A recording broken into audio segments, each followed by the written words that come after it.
Salut les amis. C'est Paolo. Bienvenue sur FastProg. Les photocellules DIR10 ou Delta S sont deux paires de photocellules esthétiquement différentes mais possédant les mêmes bornes de connexion.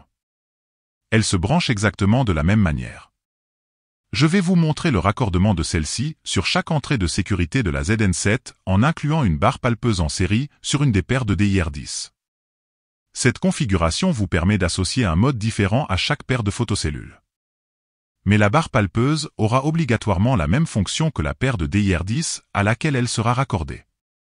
Je vous expliquerai ensuite comment les activer sur la carte de commande ZN7. Pensez toujours à mettre hors tension votre automatisme avant toute intervention sur la carte de commande. Voici représenté en haut le bornier de la carte ZN7. À gauche, la réceptrice RX et à droite, la cellule émettrice TX de la première paire de cellules. Plus bas, la réceptrice RX et à droite, la cellule émettrice TX de la deuxième paire de cellules. Puis, la carte de raccordement du palpeur DFWN avec en photo le bon réglage du contact mécanique. Entouré en rouge, remarquez que le bouton du contact est relâché dans l'encoche du mécanisme gris. Vous n'êtes bien évidemment pas obligé d'effectuer votre câblage dans l'ordre présenté maintenant. Le 2 de la ZN7 se raccorde au 2 de la RX et de la TX de chaque paire. Effectuez un pont entre le 2 et le C dans chaque RX. Raccordez le NC de la cellule RX d'une des paires au CX de la carte ZN7. Le NC de la cellule RX de la deuxième paire au C de la carte du palpeur et le NC du palpeur au CY de la ZN7. N'oubliez pas la borne TX de la photocellule RX à la borne TX de la photocellule TX sur chaque paire. La borne 10 de la ZN7 doit être raccordée à la borne 10 de chaque cellule réceptrice. Et voilà, le câblage est terminé.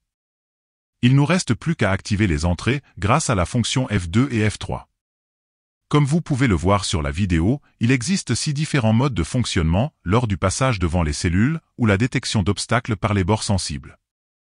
Pour l'activation de l'entrée CX, remettez l'automatisme sous tension et appuyez sur la touche entrée de la ZN7 jusqu'à voir apparaître F1. Puis appuyez sur la flèche de droite pour atteindre F2. Appuyez sur entrée, l'écran affiche Off. Appuyez sur la flèche de droite, l'écran affiche C1, C2, C3, etc. Sélectionnez la fonction désirée et appuyez sur entrée, l'écran revient sur F2. Pour l'activation de l'entrée CY, appuyez sur la flèche de droite pour atteindre F3. Appuyez sur entrée, l'écran affiche Off. Appuyez sur la flèche de droite jusqu'à la fonction désirée. Appuyez sur entrée pour valider le choix, l'écran revient sur F3. Enfin, appuyez sur ESC, l'écran s'éteint. Si au contraire, la carte affiche un défaut de sécurité C1 ou C2 ou autre C, cela signifie qu'il y a un souci de câblage, d'alignement ou d'alimentation sur un ou plusieurs dispositifs. Afin de le déterminer, je vous conseille de désactiver l'entrée CX ou CY et d'observer sur quelle entrée se trouve le problème. Contrôlez la présence de tension entre les bornes 10 et 2, elle doit être d'environ 12 volts alternatifs. Assurez-vous que rien ni personne ne se trouve entre les photocellules, que l'alignement des photocellules entre elles soit bon et que le fusible dans la cellule émettrice TX ne soit pas défectueux.